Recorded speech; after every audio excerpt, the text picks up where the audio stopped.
ఉంది గాని నీ కోరిక కలైతే ఎలా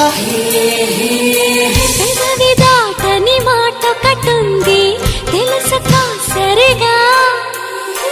అడుగుతావని ఆశగా